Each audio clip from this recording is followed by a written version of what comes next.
ये इन लोग का मानसिकता है कि जितना लूट सको सो लूट, हर दिन नया झूठ बोलो और लूट की झूठ बनाते रहो। ये दो विचारधारा के बीच ये चुनाव होगा। भ्रष्टाचार मुक्त भारत बनेगा या इन भ्रष्टाचारियों के द्वारा भ्रष्टाचार युक्त भारत का नारा दे रहा है, इस पर निर्णय करना होगा। ये गठ घोटाला पर अपना हर रोज एक से एक नया बयान देते हैं। उनका ये गठबंधन जनबंधन नहीं, ठगबंधन, ये ठगबंधनों की जमात है।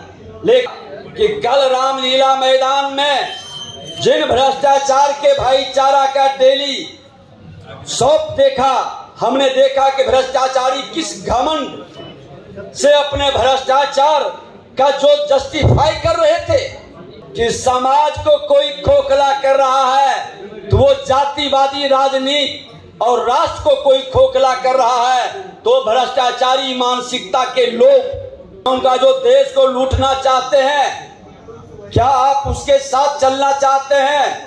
या जो देश की जनता की गाढ़ी कमाई बचाना चाहती है, हम उसके साथ चलेंगे। आज सभी पत्रकार मित्रों को मैं यह बताना चाहूंगा कि लोकतंत्र के इस महापर्व में भारतीय जनता पार्टी और हमारे देश के माननीय प्रधानमंत्री नरेंद्र मोदी जी का जो एक सेवक, प्रधान सेवक के रूप में काम किए और अपनी सेवा के द्वारा मां भारती के सभी संतानों का उत्थान और कल्याण करने का, सबका साथ सबका विकास के मनोभाव को लेकर एक भारत श्रेष्ठ भारत का वातावरण बनाने का काम किए हैं। उनका प्रयास रहा कि जातीय जहर को मैं खत्म करूं और देश के अंदर 4 जाति, गरीब, युवा, किसान और नारी, इसका उत्थान और इसके विकास के लिए अपनी नीति को साफ नीयत से आगे बढ़ाऊं। उन्होंने लोकल फॉर वोकल के माध्यम से जहां आत्मविश्वास को बढ़ाया, जहां सोच वहां शौचालय के माध्यम से वो इज्जत घर हमारी माता बहनों के सम्मान को बढ़ाया, डिजिटल इंडिया के माध्यम से 2/3 के लगभग युवा नौजवानों के मन के अंदर विकारों से मुक्त होने का, बंधनों से बाहर निकल करके अपने देश और दुनिया के निकट पहुंचने का अवसर दिया है। हर घर मोदी, घर घर मोदी और मैं भी चौकीदार, ये कह कर करके हर भारतीय को चौकीदार के रूप में हर क्षेत्र में चौकीदारी करने का आह्वान और सजग किए। जो व्यक्ति 140 करोड़ को अपना परिवार मानता हो, अपने परिवार के प्रति समर्पित हो, वो वंशवादी, वो परिवारवादी, वो भ्रष्टाचारी और तुष्टीकरण करने की राजनीति करने वाले लोग आरोप लगाते हैं, लोकतंत्र पर खतरा बताते हैं। मैं कहना चाहूंगा कि आज 1,80,00,000 नए मतदाता पहली बार मतदान करेंगे। उनको जानने का अधिकार है कि देश के प्रधानमंत्री जो प्रधान सेवक के रूप में क्या क्या काम किए हैं, का शुरुआत हुआ है 21वीं सदी के भारत का, जो देश का सम्मान विश्व में भी बढ़ाया, देश के नेतृत्व विश्व में भी विश्वास को हासिल किया है। आज युवाओं के साथ साथ देश के हर वर्ग के जनता के लिए मोदी जी की सरकार समानांतर विकास की उच्चतम गति से आगे बढ़ रही है। पिछले 10 वर्षों के भीतर स्टार्टअप इंडिया के तहत 1 लाख से अधिक नए स्टार्टअप की शुरुआत, साथ ही 100 से ज्यादा यूनिकॉर्न उभरकर सामने आया है। ये नौजवानों को डिजिटल योद्धा के रूप में वो भी जान रहा है, पहचान रहा है।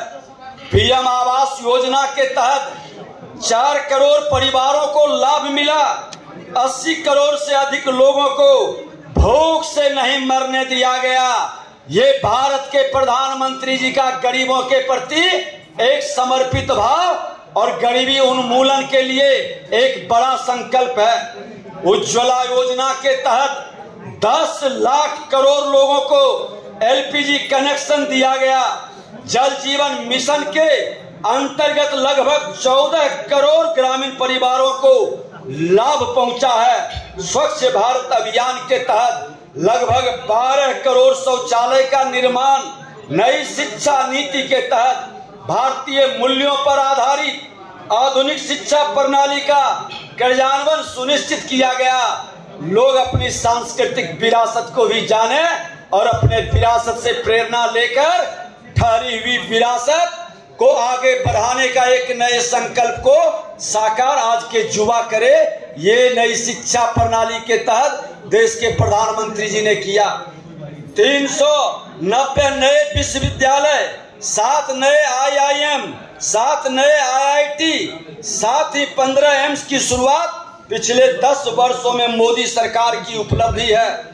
आज युवाओं को गांव-गांव तक खेल के प्रति रुचि बढ़ाने के लिए परिवर्तनकारी बदलाव खेलो इंडिया युवाओं के मन के अंदर एक प्रेरणा प्रदान किया और टारगेट ओलंपिक पोडियम जैसे कार्यक्रमों की शुरुआत प्रधानमंत्री जी ने किया। पिछले 10 सालों में सौर ऊर्जा के क्षेत्र में 2300% की वृद्धि देखी गई। डिजिटल इंडिया के तहत 5G टेक्नोलॉजी और UPI जैसे सुविधाओं का लाभ आज देश के गांव तक पहुंचा है और विश्व के लोग भी सराह रहे हैं, स्वीकार कर रहे हैं।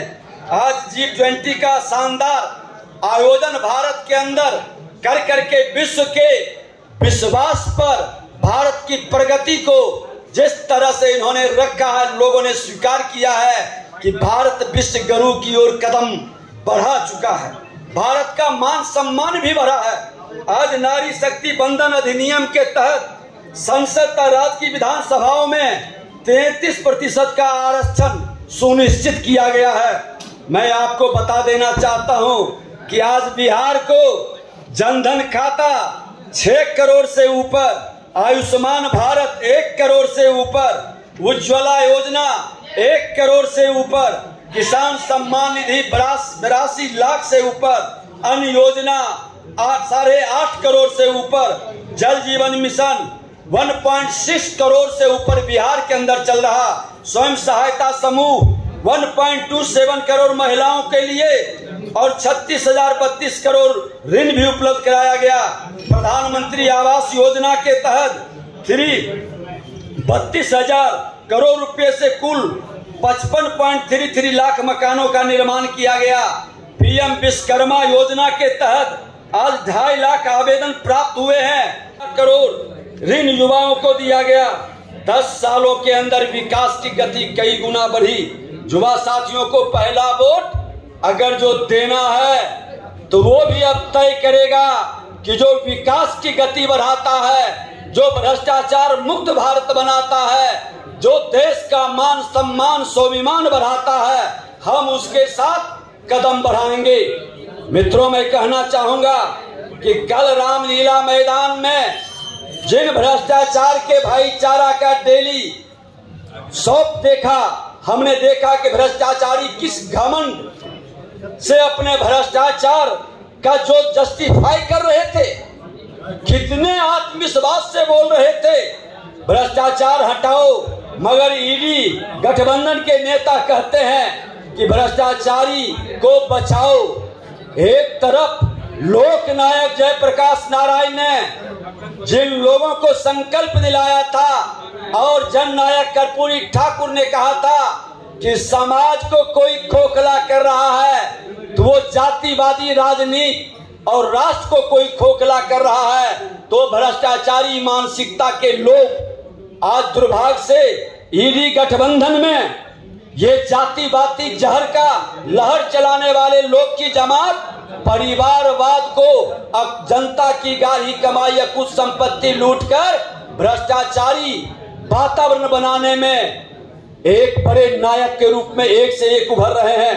मैं तो आपको बताना चाहूंगा, जो देश को लूटना चाहते हैं, क्या आप उसके साथ चलना चाहते हैं, या जो देश की जनता की गाढ़ी कमाई बचाना चाहती है, हम उसके साथ चलेंगे। ये दो विचारधारा के बीच ये चुनाव होगा।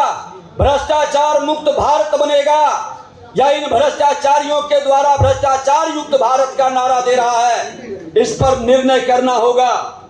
ये गठ घोटाला पर अपना हर रोज एक से एक नया बयान देते हैं। उनका ये गठबंधन जनबंधन नहीं, ठगबंधन है। ये ठगबंधनों की जमात है। लेकिन गठबंधन जिसको ये कह रहे हैं, कहाँ है गठबंधन? आम आदमी पार्टी कहती है कि केजरीवाल के समर्थन में रैली हो रही है, कांग्रेस कहती है कि यह किसी व्यक्ति के समर्थन में नहीं, पूरे गठबंधन की रैली है। कमाल का ये आपस में ही इनके विचारधारा अलग अलग दिखाई पड़ते।